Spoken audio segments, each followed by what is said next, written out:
Fadilahnya orang yang menghilangkan kesusahan dari orang-orang Islam. Wa man yassara 'ala muhsinin yassarallahu 'alaihi fid dunya wal akhirah. Barang siapa pula memberikan kelonggaran kepada orang yang tahu hutang.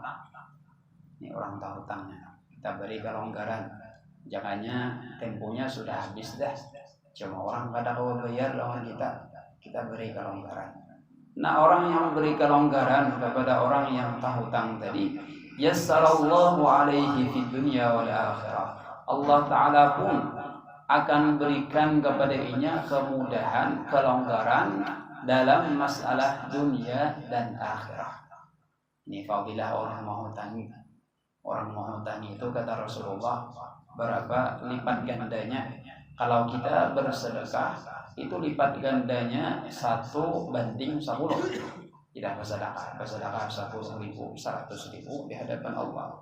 Tapi kalau orang yang minta hutangi lawan kita, itu fadilahnya kata sebagian para ulama sampai 18 kali lipat. Jauh benar bedanya. Kenapa? Karena kalau kita bersedekah, orang yang kita beri itu belum tentunya berhajat. Tapi kalau orang yang minta berhutang lawan kita, jelas sudah orang itu berhajat lawan duit kita itu. Makanya kelipat gandaannya jauh benar lawan orang yang berhutang tadi. Kemudian dalam hadis lain juga, la yahillu dainu rajulin muslimin wa yuakhiruhu. Tidaklah sampai tempo hutang seseorang Islam lawan kita. Nah, kemudian ini kata kau biar kita lambatkan. Illa kana lahu bi kulli yaumin sadaqah. Kecuali berapa kadar hutang tadi, kita dihitung bersedekah seapa hutang itu setiap harinya. Makanya kalau orang hutang tuh kada usah ditagih, misalkan juga. Tapi jangan juga Bang, misalkan kada tinggalan lalu. Nah, aku jar kada usah dibayar lagi supaya kamu sedekah jangan apa jangan juga. Jadi artinya nih tatkala orang tahu hutang lawan kita, orang kada kau bayar lagi, kada kau bayar kada kau duitnya kada ada orang marah hati dia makan. Jadi setiap berapa hutangnya misalkan 10.000. Jadi kita dihitung ketika sudah sampai temponya orang kada kau bayar, kita dihitung bersedekah 10.000 setiap harinya. Sampai setahun berapa? 360.000 dikalikan 18 kali pulang. Berapa sedekahnya? Di sini fadilah orang yang ma'an orang Islam. Wa man satara musliman satarahu Allahu fid dunya wal akhirah. Kata Rasulullah, barang siapa yang menutupi keaiban orang Islam, keaiban orang lain ditutupinya, maka Allah Ta'ala akan menutupi keaiban dunia dan akhirat. Nah, bahkan di sini ada diceritakan ada seorang laki-laki. Nah, seorang laki-laki ini bermimpi lawan Rasulullah. Ujar Rasulullah, wahai fulan bin fulan, tolong ikam tulak ke kampung anu, sampaikan salamku lawan fulan bin fulan, kabarkan lawan inya bahwa inya itu nanti masuk surga bersamaku. Nah, ini luar biasa. Jadi ujar Rasulullah dalam mimpi nih lawan lelaki tadi, wahai fulan bin fulan, ayo bang ikam tulak ke kampung anu.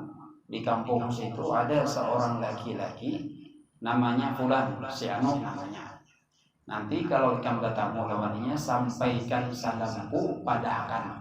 Inya itu kaina di akhirat sakamar lawan aku. Ini kada gampangan nih. Bersama lawan Rasulullah. Sahabatnya Rasulullah bersama, yaitu bernama Thauban.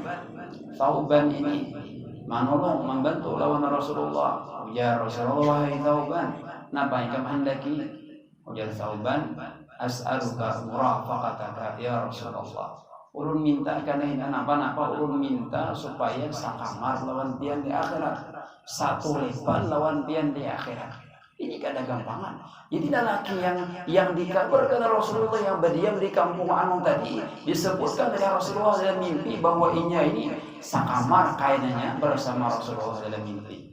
Lalu yang pemuda yang bermimpi tadi besok harinya langsung pulang ke kampung itu. Pulang ke kampung itu sampai di kampung tadi.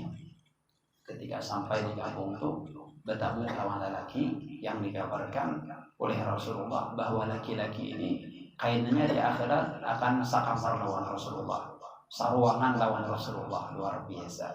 Kemudian bertakun-takun apa garam amalannya, dilihat biasa-biasa aja orangnya. Kalau misalkan orangnya nih Pak amalan terus tanggal malaman Pak amalan kada juga biasa aja. Ditakuni sampai parah-parah lalu burun menakuni. Wahai fulan bin fulan, aku malam semalam atau malam semalamnya dengan lawan Rasulullah. Ujar Rasulullah, ikan kaina di akhirat sakamar lawan Rasulullah, saruangan lawan Rasulullah. Kenapa garam amalanmu? Nah, lalu laki-laki tadi ujar laki-laki tadi, aku beberapa tahun yang lewat kawin lawan seorang perempuan, kawin lawan binian. Sangkanya malam pertama binian tadi melahirkan anak. Langsung jadi kawin lawan seorang binian. Ternyata malam pertama binian tadi melahirkan anak. Artinya apa ya? Ini digawian orang sudah. Tapi aku jadi laki-laki tadi aku binian. Kada hendak mahabarakan lawan keluarga seorang. Kada hendak mahabarakan orang lain supaya aib binian kita tutupi. Itu jamalanku. Lalu ketika lahir tadi aku ambil kakannya, aku bawa ke masjid. Ibadah dibawa ke masjid, tinggalkan sendiri di masjid. Esok hari timbul orang. Jurang nih karena aku nusiapa anak nih. Aku nusiapa anak nih. Lalu berebut orang. Ujar silin yang lelaki yang kawin tadi, aku bersumpah, bahiman. Pokoknya keadaannya harus diampun. Aku menggedoakan. Lalu akhirnya masyarakat bermusyawarah diujuk lawan lelaki tadi. Jadi inya menggedoakan. Padahal anak abun ini. Dan itu ada yang tahu siapapun kecuali inya aja yang tahu. Lawan yang bertakun tadi. Lalu ujar lelaki tadi, memang inilah balasan dari Allah Ta'ala kepada kamu, wahai seorang laki-laki yang sejati, yang luar biasa, bahwa kaina ikan bersama dengan Rasulullah di akhirat. Nah, luar biasa. Jadi amalan supaya barak lawan Rasulullah menutupi keaiban orang lain. Mudah-mudahan kita kalau mengamalkannya lah. Amin. Wallahu fi auni al-'abdi ma kana al-'abdu fi auni akhihi. Kata Rasulullah. Dan Allah akan selalu menolongi kepada hambanya selama hamba tersebut selalu menolong hamba yang lain. Ini juga tolong menolong itu ujar Syekh Muhammad Al-Jardani bisa dengan hati, artinya mendoakan. Bisa tolong menolong itu dengan badan, artinya kan membantu orang lain. Bisa tolong menolong itu dengan harta atau dengan pangkat. Tolong menolong paling kada di sini bil qalbi, dengan hati. Tolong menolong, doakan orang lain itu. Makanya Al-Habib Abdul Qadir bin Ahmad As-Segaf, wali kutub, yang disepakati bahwa beliau adalah seorang wali kutub. Wahai Habibnya Habib Abdul Qadir ini pian saumuran lawan abahnya Habib Umar. Ini kan tatkala di zaman itu terjadi hubungan komunis, diserang hubungan komunis. Ada abahnya Habib Umar, mungkin beliau kada dapat izin keluar dari tarim. Kan kita sudah izin dari Rasulullah, kada dapat izin keluar dari tarim. Ada Habib Abdul Qadir, beliau di Hadramut di Siwon, palakan dia Siwon lawan tarim. Mungkin beliau dapat izin keluar dari Siwon, tolak ke mana? Ke Jeddah. Makanya Habib Abdul Qadir ini orang yang disepakati kekutuban beliau, kutub orangnya luar biasa. Jadi Habib Abdul Qadir ini kenapa garang sampai pian nih wahai Habib jadi seorang wali kutub. Pernah ditanya, wahai Habib, bimana tahazi manzilah? Wahai Habib Abdul Qadir, kenapa tampian mendapatkan keagungan, keistimewaan, martabat yang sangat tinggi di hadapan Allah Ta'ala? Ujar Habib Abdul Qadir, aku di sini setiap hari sembahyang 2 rakaat. 2 rakaat ya sembahyang sini. Setiap malam sembahyang 2 rakaat. Cuma dalam sembahyang 2 rakaat tadi aku mendoakan lawan kaum muslimin dan muslimat sebanyak 40 ikum ku sambati nama per nama. Nah, luar biasa. Jadi Habib itu gawean sekian 2 rakaat sama lama. Bila malam berdoa, Bukannya kan kita nih kadang berdoa oleh jami'al muslimin wal muslimat langsung ya. Ada Habib Abdul Qadir kadang itu doa sini. Disambat sini perorangan. Fulan bin fulan mudah-mudahan rezekinya lancar, mudah-mudahan ini. Fulan bin fulan mudah-mudahan sehat. Fulan bin fulan mudahan belajarnya cepat paham. Fulan bin fulan mudahan penghafalan. Fulan bin fulan mudahannya lebih bagus dari aku. Mudahannya lebih bermanfaat dari aku. Itu doa sini. Inilah ujar Habib Abdul Qadir. Aku dijadikan oleh Allah Subhanahu wa taala sebagai wali. Nah, jadi saling bantu-membantu dengan doa. Ada juga dengan badan. Dengan badan. Ada orang apa kita bantu sekalipun sedikit. Karena kau angkat barang sedikit bantu. Au bil mal atau dengan harta. Kita bisa bantu-membantu dengan harta. Nah, sedekah lawan harta kayak apa misalnya. Makanya kalau ulun pribadi, kalau kita hendak belanja itu yang kita perlukan tuh bukan hanya sekedar mengambil hajat kita, kadang, tapi di sana ada unsur tolong bantu membantu. Jadi bila kita itu berbelanja, bantu tukar, niat kita itu bukan hanya menukar, mengambil ampun orang, kita unjuk duit, kadang. Niat kita kenapa? Bantu membantu. Bila kita niat kita bantu membantu, kadang kita muyak menawar orang, iyalah. Tuak 10.000 satakar, tawar 3 takar 10.000. Kasihan sih sakit hati sih. Makanya kita dalam tukar menukar benda, nampak niatnya bukan hanya sekedar kita mengambil benda itu. Niatnya nyatakan dalam hati bantu membantu. Sekalipun misalkan kita membantu di pom bensin berapa harganya, pertama berapa 12.500 lah. Sekali-kali kita mengisi di bawahan, membantu orang, menyenangi orang. Jadi kadang misalkan jaka sebulan tuh semingguan, misalkan jaka sebulan tuh 2 kali mengisi di bawahan barang hasalitar. Karena orang tuh kayak orang berjualan pom bensin yang di bawahan tuh, nah kita tuh kari orang tuh sanangnya luar biasa. Berapa mengunjungi 2.000 ya, 2.500 misalkan kita mengunjungi. Tapi sidin alahan pada kita beri duit 50.000 misalkan. Ketika ampun orang kita tuh kari kita koreng lawan sidin sanang pada. Makanya karena tujuan asal kita dalam bermuamalah menukar benda atau nabara bukan hanya sekedar mengambil hajat kita, tapi tujuan utama kita adalah bantu membantu. Makanya kata Rasulullah, rahimallahu mura'an samhan idza ba' wa samhan idza ishtara. Allah akan merahmati kepada seorang laki-laki, kepada siapapun dari kalangan umatku, kata Rasulullah, yang mana inya apabila menukar, inya kadang mempermasalahkan harga. Berapa? Oh sekian. Ini kan jakanya kita benda tahu ya. Pada baiknya ya dah berusaha menawar, ayo kekari. Nih berapa? Jadi bilanya menukar, kada tina menawar. Bila menjual, kada tapi mengangkat harga. Orang menawar siapa? Ayo juali. Nah, karena apa? Karena dengan berjual beli bermuamalah tujuan utama adalah saling bantu membantu. Ulun ada bisi kawan pian, masya Allah. Kawan ulun nih ketika bertukar apa akan bisa menawar pian asa ampunnya pribadi. Ampun misalkan ampun panitia langgar atau pesantren ditawarnya behimat. Tapi yang nyampunnya pribadi kada bisa menawar. Tulang kapasan nukar baju siapa sekian kada bisa menawar bayarnya duit. Nah ini menggunakan ini. Ternyata apa yang Allah Ta'ala berikan nawarinya tadi lawan kawan tadi, napa hajatnya dikabulkan. Ujarnya aku 50 juta, 100 juta sebulan tahu deh. Padahal tuh ya kan kada behimat kada santai aja. Kada seorang aja. Cuma aja ada rezekinya.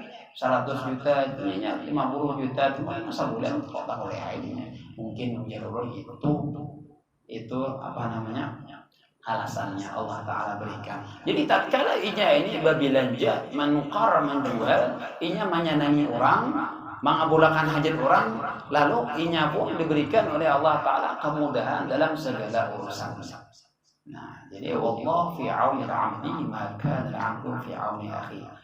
Allah Ta'ala bersama hambanya, menolong hambanya tatkala hamba tersebut selalu menolong orang lain. Lalu apa garang fadilahnya? Apa garang pahalanya kita ini menolong, saling tolong menolong? Di sini diceritakan ada cerita di zaman Al-Imam Hasan Al-Basri. Hasan Al-Basri ini adalah orang yang sezaman dengan Sayyidina Ali, orang yang sezaman dengan Sayyidina Umar. Si ini lahirnya kalau nggak ada salah 2 tahun sebelum Sayyidina Umar meninggal dunia. Sayyidina Hasan Basri termasuk dari tabi'in. Bahkan sebagian para ulama ada mengatakan orang yang paling afdal dari kalangan tabi'in itu adalah Hasan Basri, yang perkataannya yashbah kalamul anbiya, yashbah kalamal anbiya, kata para ulama. Nasihat atau tausiah atau untayan mutiara yang keluar dari mulutnya Hasan Basri ini hampir disamakan dengan perkataan para nabi. Nah, bagaimana sampai nangka itu 2 faktor kata para ulama. Yang pertama, Hasan Basri ini orang yang pernah menyusul lawan Sayyidatina Ummu Salamah Ummul Mukminin.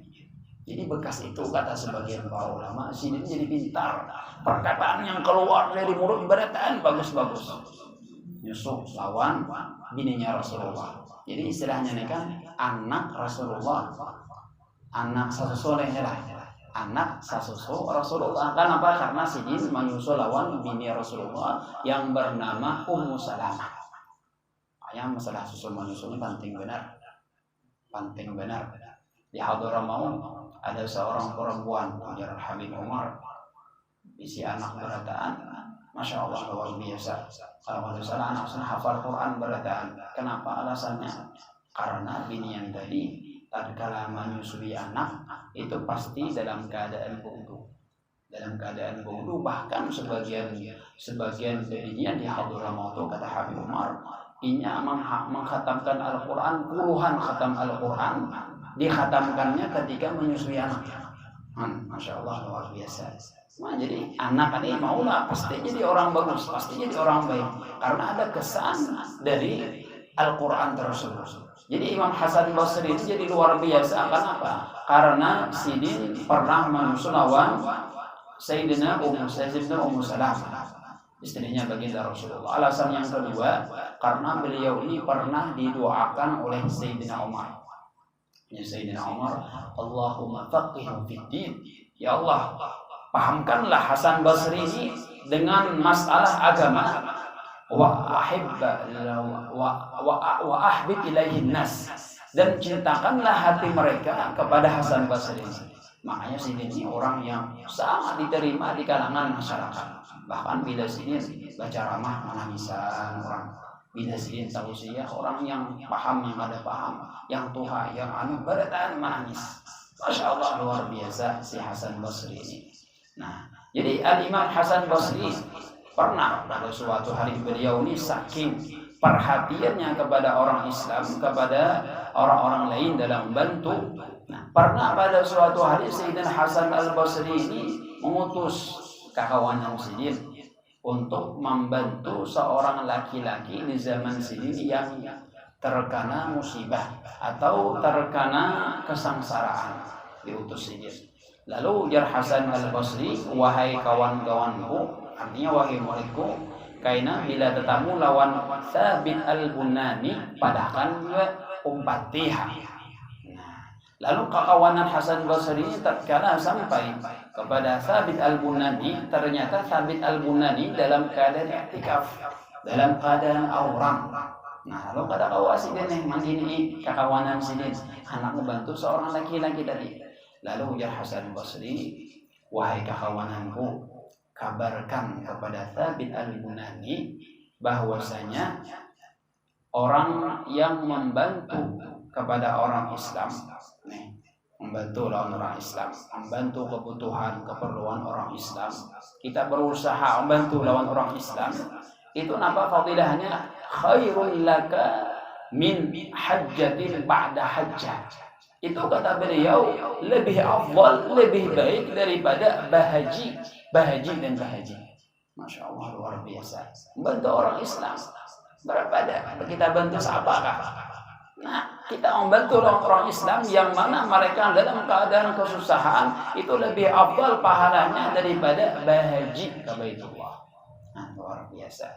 Makanya dalam hadis beberapa minggu yang lalu kita sebutkan bahwa pernah Rasulullah ditanya, Ibnu Abbas ditanya, wahai Ibnu Abbas, sedekah apakah yang paling afdal? Sedekah. Kita membantu orang Islam. Nah, sekarang kita bantu nih harus duit kah?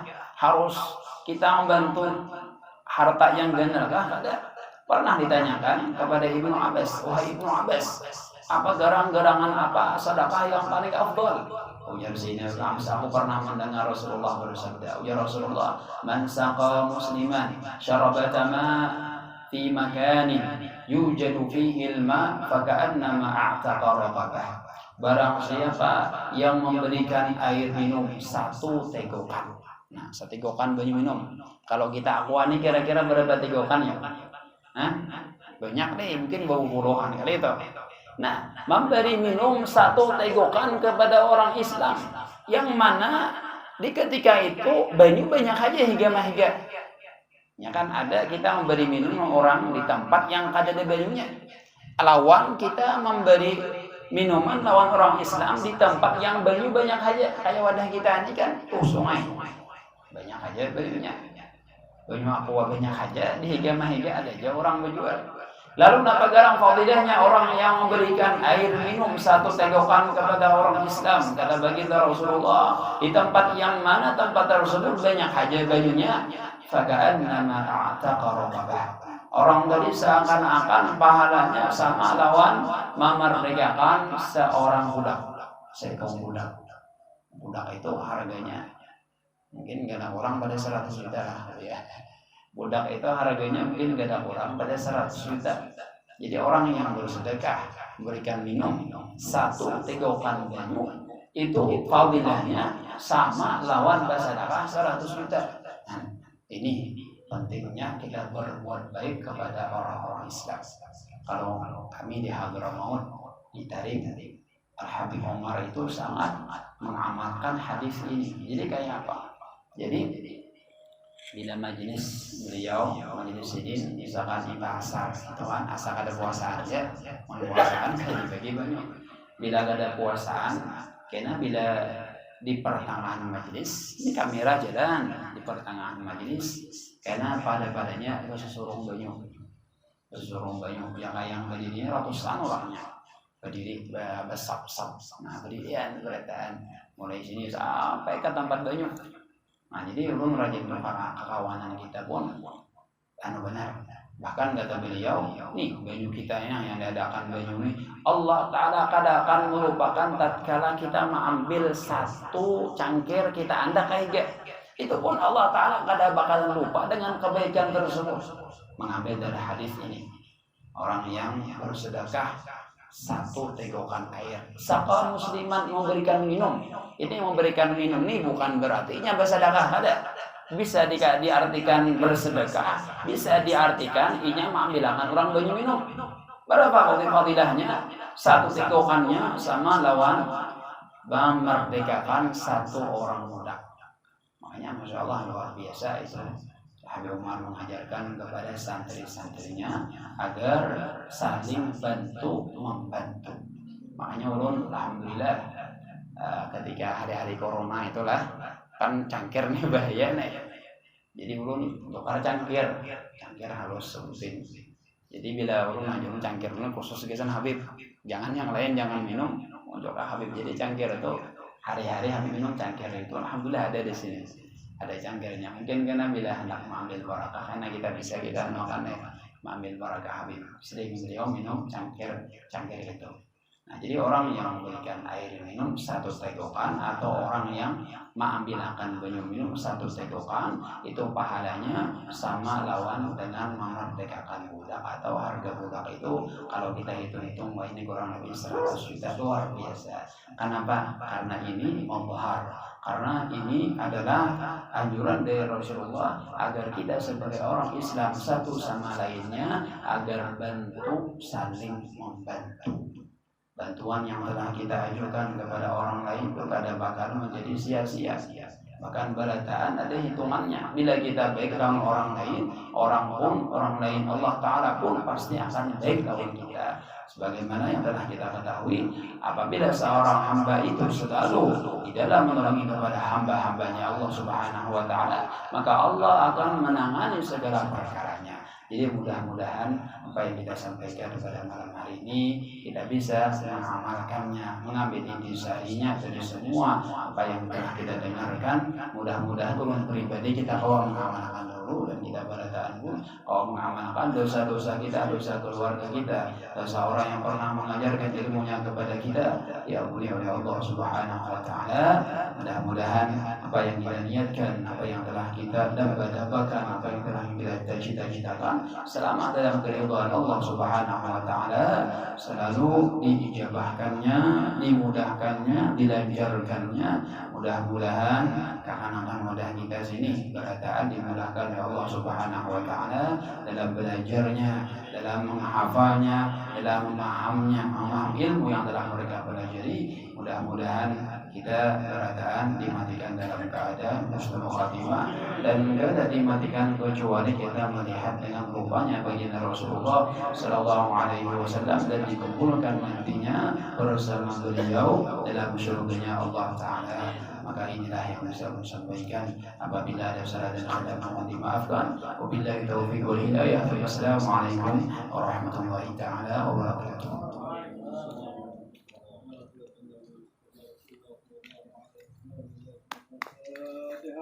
أعوذ بالله من الشيطان الرجيم بسم الله الرحمن الرحيم الحمد لله رب العالمين الرحمن الرحيم مالك يوم الدين إياك نعبد وإياك نستعين اهدنا الصراط المستقيم صراط الذين أنعمت عليهم غير المغضوب عليهم ولا الضالين آمين آمين يا الله يا رب العالمين بسم الله الرحمن الرحيم الحمد لله رب العالمين والصلاة والسلام على أشرف الأنبياء والمرسلين سيدنا ومولانا محمد وعلى آله وصحبه أجمعين. ربنا انفعنا بما علمتنا ربي علمنا انفعنا ربي فقينا وفقينا وقارباتنا في ديننا.